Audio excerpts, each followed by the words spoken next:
And you don't seem to understand. A shame you seem the honest man. Hi, my name is Jared, and today I'm going to be doing a video essay on Catwoman 2004, why everybody hates it, and the deep messages that people miss. Now, this is a disclaimer. I have never been a comic book girly. I have never known anything about comic books pertaining DC or Marvel. I grew up watching Marvel movies and occasionally the DC films when they would come out. So before any comic book stands come here, oh, you don't know what you're talking about. I don't know what I'm talking about when it comes to the comics. I do know though that this film gets a lot of hate that is just undeserved. Um, if you're coming to criticize Catwoman, you're proving my point that when a superhero film has a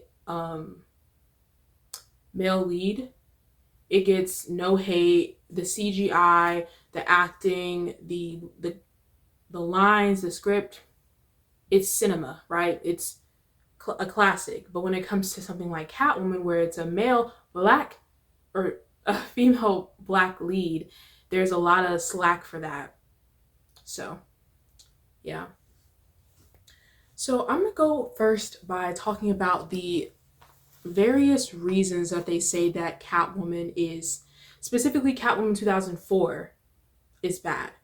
So, starting off, they like to say that the acting is bad. Now, this is debatable. I feel like this acting is a typical acting you'd see in a superhero movie. Like, I don't understand why people who criticize this film are the same people who glorify any other Marvel or DC film. Like, superhero films in general are still not regarded as actual films. They're not real world films. They don't even fall into the action or the thriller genre. They fall into their own separate category. It wasn't until recently that people started regarding superhero films like as actual cinema. So when they try to come for the acting, you have to also look at other superhero films too if you're going to talk about Catwoman's acting, because I don't feel like this acting is bad. There's only one scene where the acting was cringy, and that was when Sally was talking to Officer Hotshot. That was the one time I cringed. Oh, that is such a good name. Tom Lone. Rhymes with cone, phone, bone. But otherwise, no. Character development. And this also doesn't make any sense to me. Specifically for Patience Phillips, which is Catwoman, I see clear character development. We watch Patience go through a clear shift from her being shy, quiet, a doormat. I can't imagine what on earth you were thinking. I am so sorry. I mean, look at this Mr. red. It's all wrong. I wanted it darker. I specifically heard you say that. I know what I said.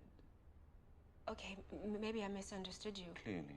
Mr. Hitter, I know I can fix it. If you give me a chance, I know And then we see her turn into this fierce Catwoman who clearly doesn't take no for an answer and doesn't feel like apologizing for nothing. I'm sorry. What'd you say? Is the music still too loud?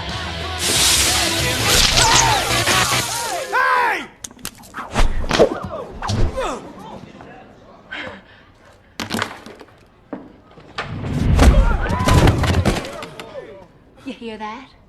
It's called silence. That's all I ever wanted. Now keep it down. Thanks for the party. I had fun. Oh my god.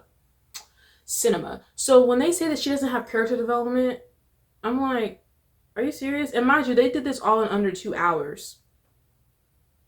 Like, the character development is there. And that leads me to my next reason why they don't like it, because Catwoman is black. There've only been documented 6 live action Catwomans. We have, I'm sorry, I know there was a white lady that came before Eartha Kitt. There's that Catwoman. Editing Jerry here. As of now, I realize her name. I remember her name. I just don't know why I couldn't think of it in the moment. Julia Norman. There's Eartha Kitt's Catwoman. Then after that, we get Michelle Pfeiffer, which she is like the only other Catwoman that I like besides Halle Berry. Then we get Halle Berry. Then we get Anne Hathaway. And then we get Zoe Kravitz. And this was the first time in a long time that we had seen Catwoman. So I know there were a lot of razors out there that were baffled because Catwoman is black, but I don't understand why. Black people, black women, when we do things with a certain way. The way we do our hair, the way we do our makeup, the way we dress ourselves, the way we talk with our hands, all of that. It carries a different type of sexiness compared to the way that another racist counterpart would. So I don't understand why it would be so shocking, so baffling that that Catwoman could be black. I feel like it makes more sense that Catwoman is black because of how sensual and graceful yet like feral she is, right? Another reason that she is too sexy, which is very crazy to me because Catwoman's character is supposed to be sexy. She is by far, in my opinion, when we compare her to a Harley Quinn or a Poison Ivy, and again, I don't know all the other comic book heroines in DC, please. I know Catwoman, I know Wonder Woman, okay? When we compare her to the other ones, she is by far the most sexy. And not in her look, it's the way she talks, the way she walks, the way she does things that makes her so sexy. And how does this scene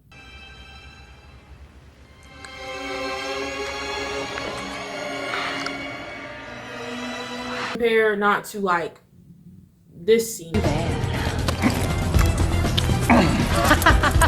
It's Michelle Pfeiffer's Catwoman doing the exact same thing that Halle Berry's Catwoman is doing, but y'all don't have an issue with Michelle Pfeiffer Catwoman.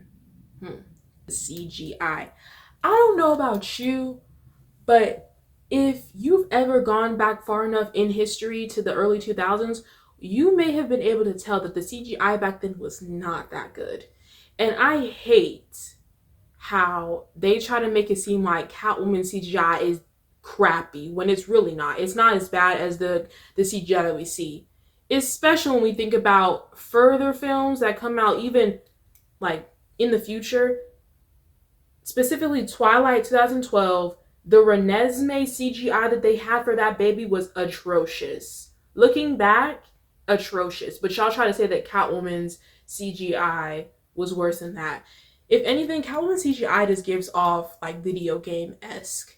And again, I'm going to compare films because y'all, the people who have criticism for this film, love to try to say that Catwoman CGI is bad when look at The Matrix.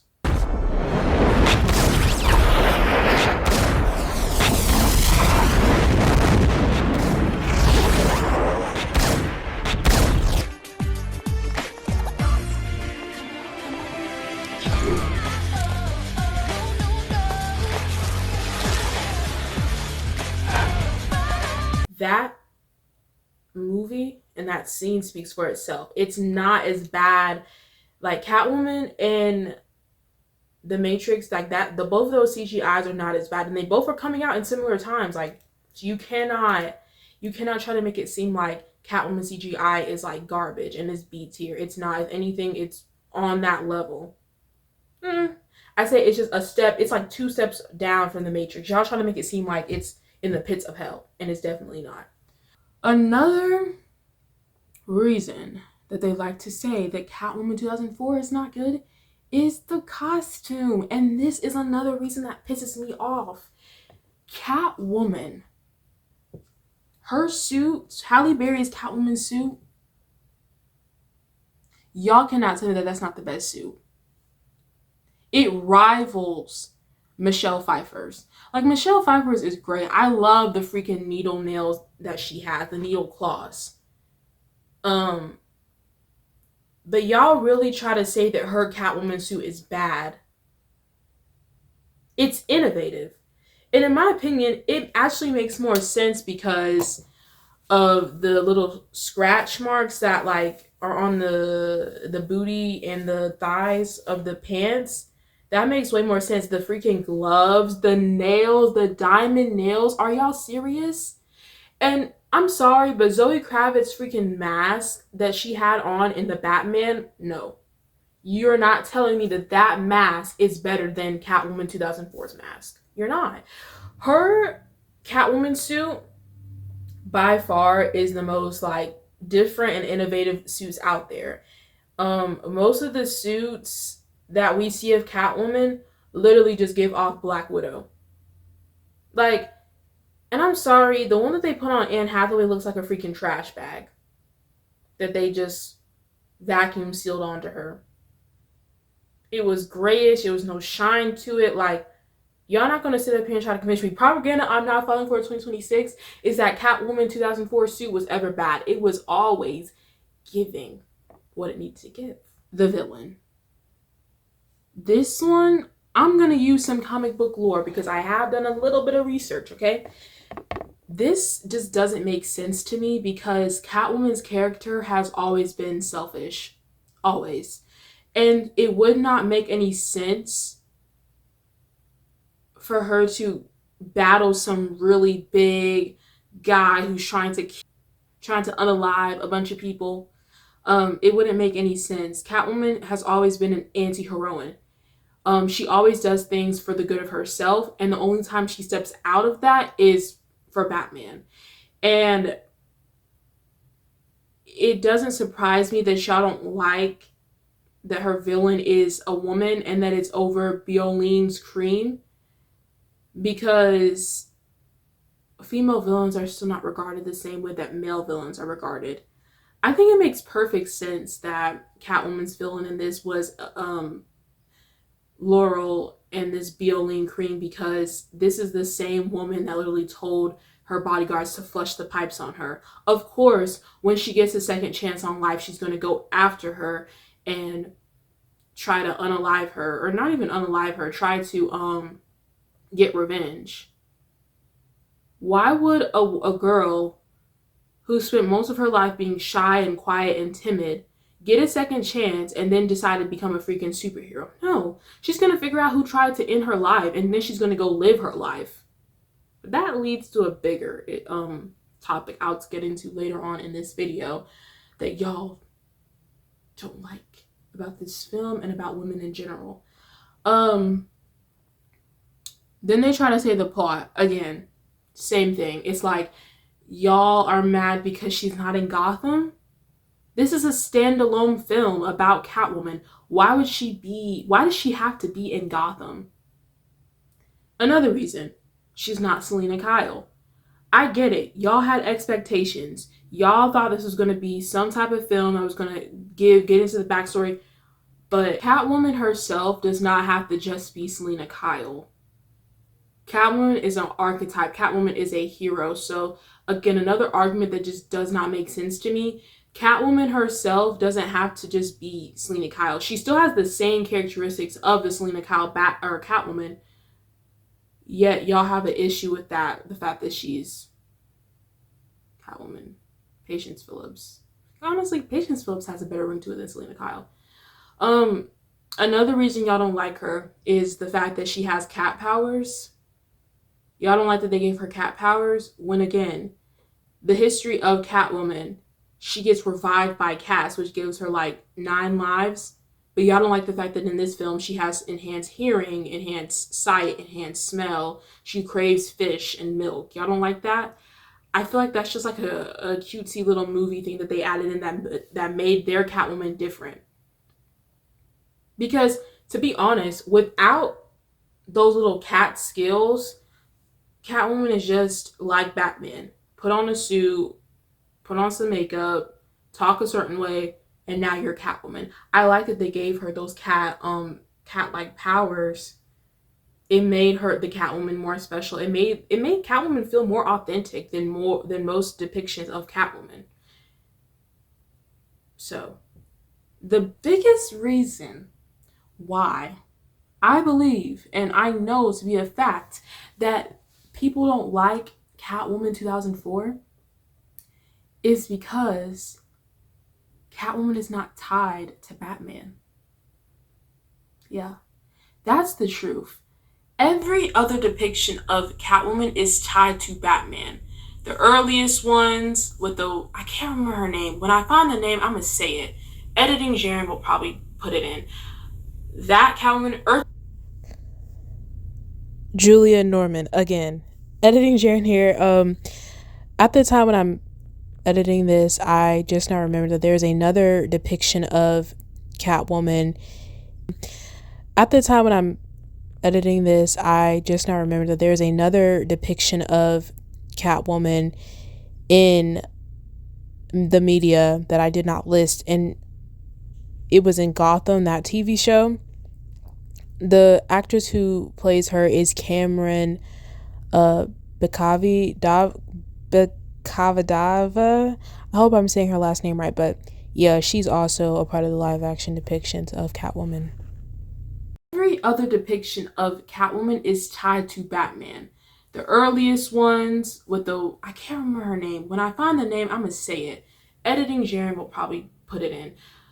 That Catwoman, Eartha Kitt's Catwoman, tied to Batman. Michelle Pfeiffer's Catwoman tied to Batman.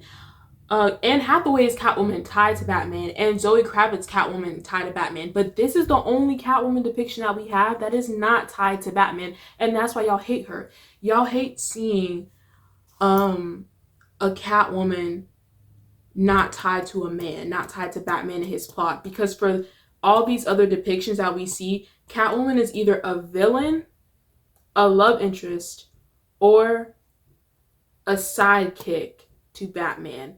And Catwoman is too fierce, too powerful, too sexy to just be tied to a man. Let alone a man who just has gadgets and is rich and has like daddy issues and trauma. But y'all love to tie a powerful heroine to a man. And it's like, and for what reason? Do y'all not like having fun? Do y'all not like being creative? Do y'all not like the idea of a fierce heroine owning the show? I want to tie in back to the whole too sexy thing, to why there's no Batman. Two criticisms that they bring up for this movie is that Catwoman in this film is allowed to be very sexy because she's not tied to Batman. If you notice, the Catwomans that we see that are tied to Batman are very elusive or subtle with their sex appeal. They're never overt with it because they don't want to run the risk of audiences thinking that they're overly sexualizing a female character. When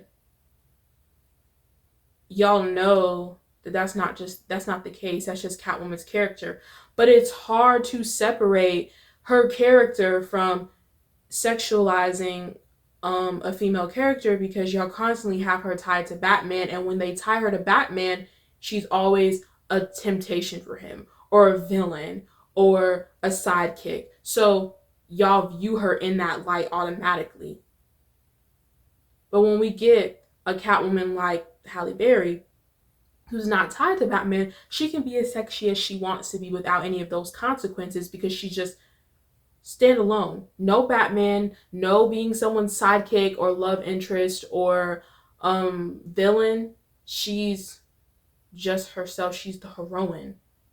And that's why she can be so sexy, and she doesn't have to be elusive or subtle with it. And that's what makes this film so good, because from what I've seen, the tiny bit that I've seen, I don't know everything, just the tiny bit that I've seen, excuse me, a lot of the Catwomans in the comics are overtly sexy. But then when it gets to these movie Catwomans, it's just subtle and it's elusive. It's not supposed to give away too much when her whole character is over exaggerated. And that's another thing I don't like. Y'all love these over exaggerated, always jokey superhero villain or superhero men. Even the stoic brooding Wolverine, y'all love him. But when it comes to a over exaggerated character like Catwoman, y'all, specifically this Catwoman, y'all can't stand her. Maybe I only have the tolerance or an appetite for a man. Anywho, I'm now going to get into the deeper messages that people often miss when they watch this film. Patience versus Laurel. Patience represents what happens when a woman has been caged for so long and she finally becomes free. She decides that she wants to free other women. She wants to figure out why these people caged her in the first place, right? I think about the scene where she shows Sally, where she's like, Sally, don't keep using this Bioline cream, it's making you sick, right? And we watch her go from quiet and shy, ignorant and just dumbfounded and shocked, or kind of afraid, to fierce and independent and strong. And she doesn't keep that just for herself. Partly she does, but she also goes out and she saves other women from the same cage that she was in, which is the Bioline Company. Then we have a character like Laurel, who is the scorned woman. She is the woman who also was like Patience at one point. Who was shy and quiet and went along with things, very submissive. And I think that's why she helps Patience in this one scene. Oh, and do try and get a manicure, will you? Oh, for God's sake, George. Let her fix it. She's good and you know it. Because she too has also been that way, so she's able to relate to Patience, and that's why she tells her husband to give her a second chance. But anyway, I wanted to point out another parallel that I saw between Patience and Laurel. The short hair.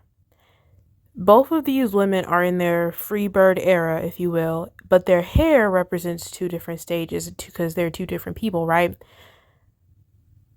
Typically, when we see women with shorter hair, it can either mean two things.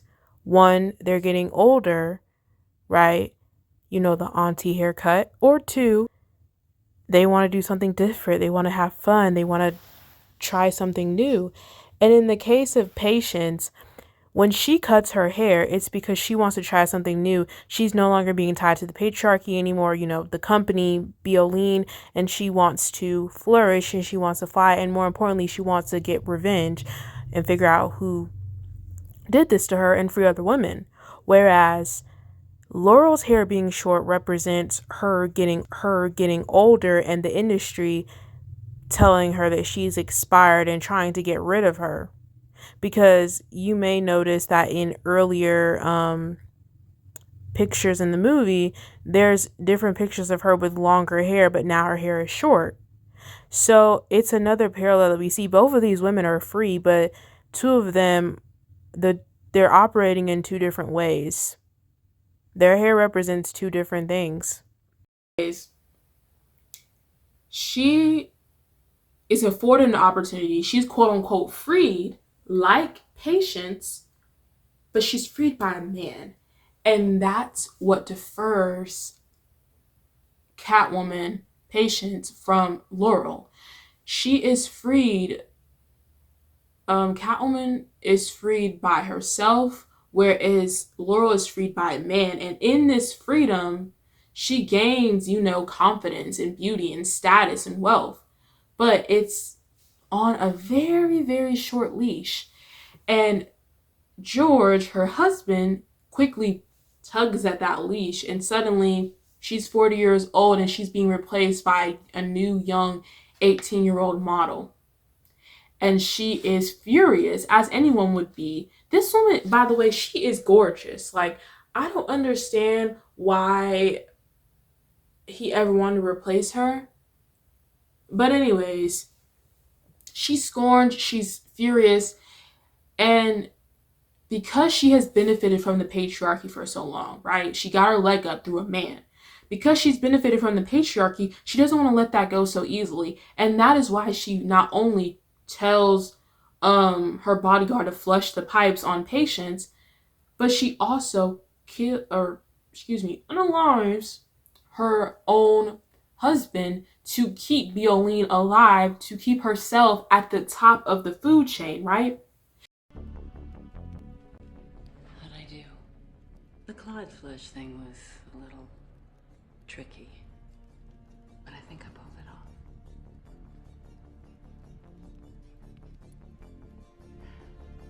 You killed him. No one is gonna stop Violene from hitting the shelves. Not Slavicki. Not George. And certainly not you.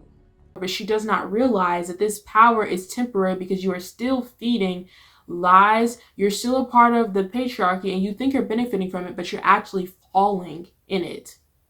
It's what happens when you have a male-centered audience. This is represented real world by Zendaya and Sydney Sweeney. Now, by no means, I'm not trying to put these women against each other. This is not a competition. I'm just looking at the facts. We look at both of these women, Zendaya and Sydney Sweeney. Zendaya's career is flourishing and going so many places. She's with the love of her life, all that. And because she does not have primarily a male audience. Her audience is us girls because we love seeing her in these different roles. We've seen her from Shake It Up to Zendaya, or not Zendaya, what am I saying? We've seen her in Casey Undercover. Then we watch her take her first lead role in Malcolm and Marie, and then The Greatest Showman, and then Challengers, and then Dune 1 and Dune 2, and Euphoria. And we grow to love her because of her range, and she doesn't cater her roles to a man, to the male audience, versus Sydney Sweeney, who has taken a bunch of roles that cater to the male audience, right? And she has found it hard to get out of those roles right now because of the fact that early on she was doing that. Not to mention a few controversial things that she did, which is why a lot of people don't like her right now, specifically women, where when she does this film that should garner a lot of female audiences, no one shows up, no woman shows up because they do not like how she caters to the male audience. The male audience will turn on you in a heartbeat. When you're not young enough, when you're not thin anymore, when you're not the sexy siren that they want you to be. Now her career is suffering because of that. Two women who are beautiful. Both of them can act. But their careers are in completely different places because of the choices that they made, the choices of one catering towards a female audience, whereas one catering towards a male audience. When you are freed and you choose to still go a route with this patriarchy route and try to benefit from the patriarchy, you will never truly find substance. You will always be shifting to whatever the man wants over and over and over. Whereas when you are free and you choose yourself and you choose to free other women, you are flowing and you're moving constantly, but you're not without substance. Wow, you wrote this? I was a professor for 20 years, until I was denied tenure. Male academia. I wanted to talk about this scene because the quote-unquote crazy cat lady is another example of what happens when a woman has been caged, but instead of her becoming scorned and trying to keep all the power to herself like we see Laurel do, she uses her knowledge from when she was a professor to help free patients. You heard her. She said how she got denied that position for a man. And obviously that would make anybody angry. But instead of trying to keep other women from reaching the heights that she reached when she was that professor, she takes the knowledge that she learned from that time to help free Patience and maybe other women, because I don't believe Patience was the first woman that she freed, but she uses the knowledge to free Patience rather than staying scorned or even being scorned, period. I also think she's a good representation of women who have been done dirty by the patriarchy, but instead of that keeping them down, they continue to live their life beautifully.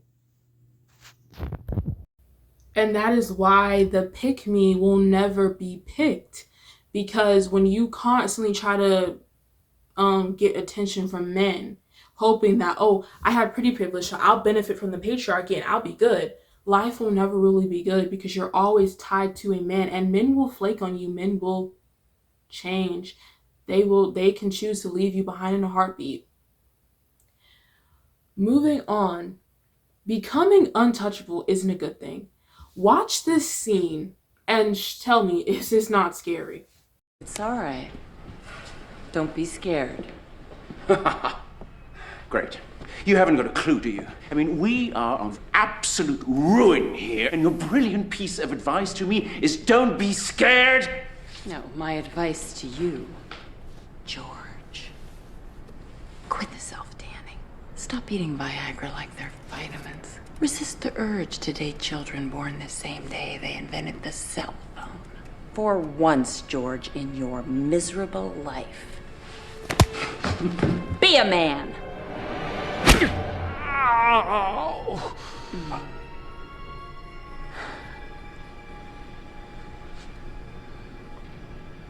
Terrific. Billion works wonders, doesn't it? Ooh, this scene always trips me up because George, Laurel's husband, just slapped her. And instead of being in tears, instead of, being hurt, she's just untouchable. She's so not strong, she's just hardened because of this Bioline cream that's made her face into freaking marble stone. And the natural reaction is just covered up by this hardened, callous decay where she's like, Bioline just does wonders. No, it makes you hardened, it makes you untouchable. What makes Catwoman so nice and or such a good character is her duality in this film.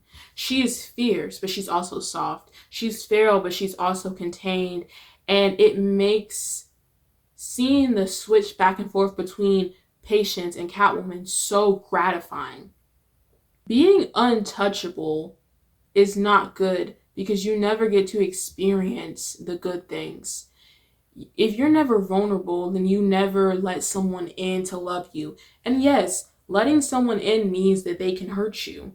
But I would much rather let somebody in and get hurt and experience love than never let anyone in, never get hurt, but never experience love.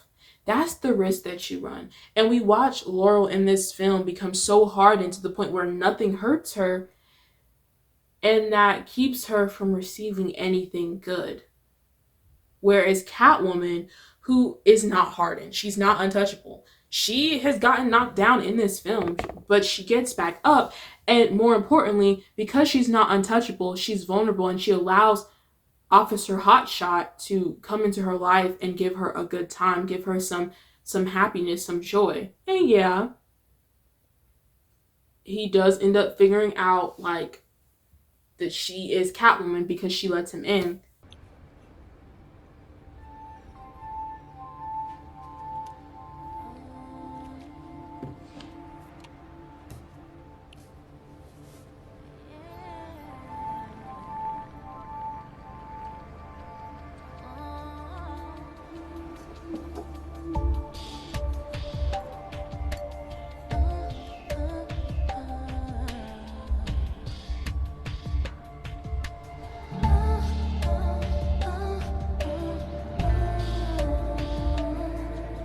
In her eyes and in the audience eyes and in my eyes, it was worth it because she got to be with him for those few moments, right? And she got to learn more about herself in that experience. But that still doesn't get the fact that, watch this clip.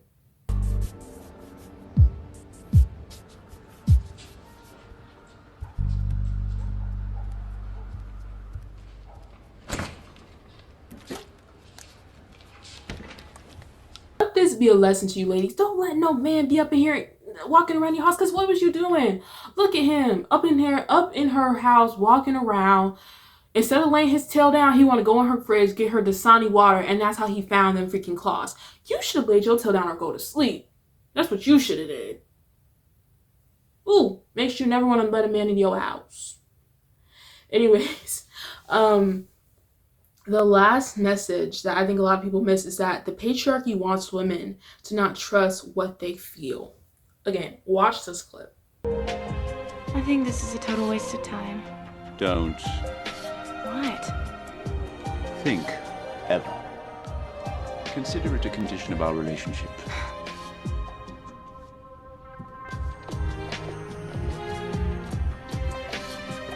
Because the patriarchy wants women to just not trust what they feel, not trust what they see, not trust what they think. They want women to be so numb that they can just step all over you and do whatever they want to you.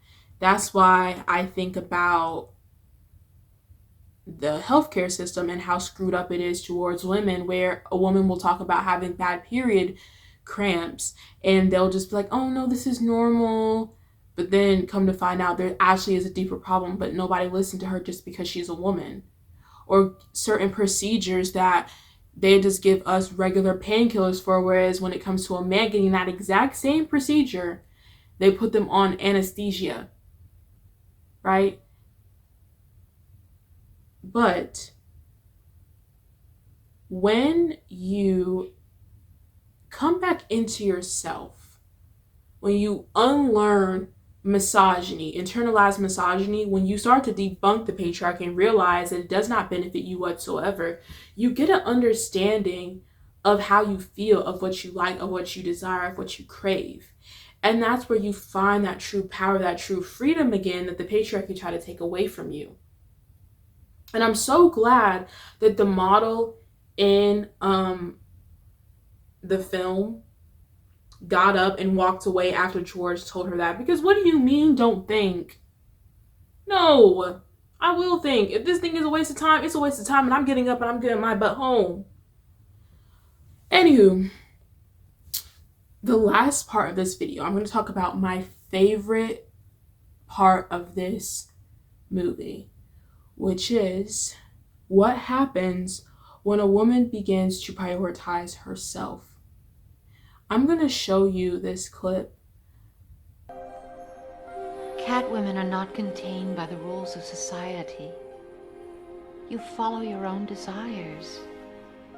This is both a blessing and a curse. You will often be alone and misunderstood, but you will experience a freedom other women will never know. You are a Catwoman. Every sight, every smell, every sound incredibly heightened. Fierce independence, total confidence in human reflexes. So I'm not Patience anymore? You are Patience. And you are Catwoman.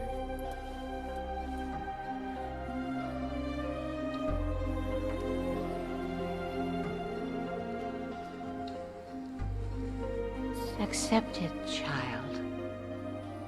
You spent a lifetime caged.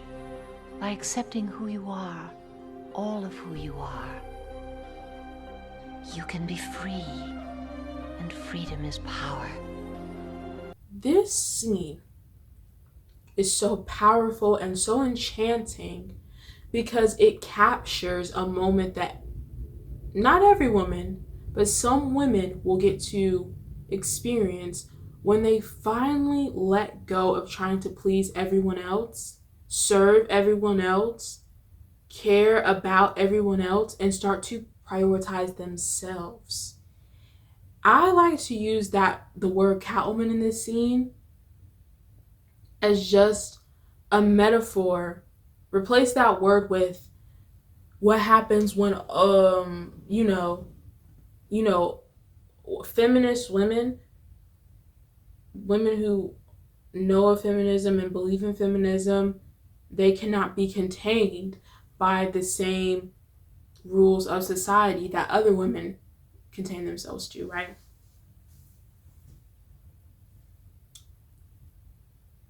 It becomes, she talks about this being a lonely and a lonely experience. It's both a blessing and a curse because some people are not going to understand you. You're going to be isolated. You're going to be shunned in society because you prioritize yourself, you know? And I think this is a crucial moment in every woman's journey who's ready to wake up, because some women are never going to wake up to this, but when they're ready to wake up, because you have to make that conscious choice of like, look, am I going to prioritize everyone else, or am I going to prioritize myself? And yeah, it's going to cost you friendship. It's going to cost you being misunderstood and being lonely a lot, but it's so worth it, right? She talks to her at the end saying that once you accept yourself, all of who you are, you can be free. And freedom is power. Because when you are chained to the patriarchy, you are no different than a dog in a cage, a dog on a tight, tight leash. But when you finally realize that your oppressors are not serving you, you can finally be free. You can finally go live your life the way you want to live your life without caring about what other people think, and you can truly be happy. And I like that she said that most women are not going to be afforded this gift, because most women aren't. Most women are going to live their lives serving the patriarchy, constantly trying to appease the people in their lives, becoming this maternal caregiver for everyone else and never prioritizing themselves. Patriarchy wants you to be selfless to the point of exasperation. And the sad thing is, most girls don't start out this way. Unless you've been parentified, right? Unless you have unless you were the oldest daughter, unless you yourself have always had to put other people in mind. You know, you've had emotionally immature parents, right? But for the most part, most girls don't grow up thinking, I have to prioritize everyone else. Most girls think, oh, I want to find the next cute dress or bracelets or all this other stuff. And it's not until those girls grow up and they go into society and they have to deal with work, and maybe if they go off to college, you know, and their relationships, and how all those things start to change, and they start to realize, whoa, all these people are expecting a lot from me. And if I don't give something to them and leave myself a little empty, then I'm going to be alone. And so most girls grow up and they start to sacrifice their happiness for other people, even other women. You may think, how can another woman try to sacrifice for another woman? Because even women expect other women to sacrifice for them, because they know in their head, I have to sacrifice for people, so why are you, another woman, not sacrificing for me? That's why some female friendships are so screwed up, because of this notion, right? And it's sad that girls go from prioritizing themselves to not prioritizing themselves. And sometimes it even starts earlier than just when they leave the house. Yes, it's parentification that comes from it. Yes, it's emotionally immature parents. Yes, it's being the eldest daughter, but it also just comes from outside influences. We've all had those uncles, or maybe even our dad or other boys in our class, trying to tell women what they can and cannot do. We've dealt with podcasters thinking that they know how many body counts a woman should have. And slowly but surely, that influence starts to get to some women, and those women grow up learning to not prioritize themselves because of the patriarchy. But true fulfillment as a woman is not prioritizing people, it's prioritizing yourself. In the words of Catwoman, freedom is power. But yeah, I hope you enjoyed this little video essay. I really want to talk about this because I feel like this movie gets so much hate and so much crap when people just don't understand it. This is such an allegory for female rage and feminism and power and the patriarchy. And I think people just take it surface level because that's all that their brains can handle. But yeah, if you enjoyed this video, you can leave a comment about your thoughts on it. Respectful comments, all right? But yeah. Bye. I know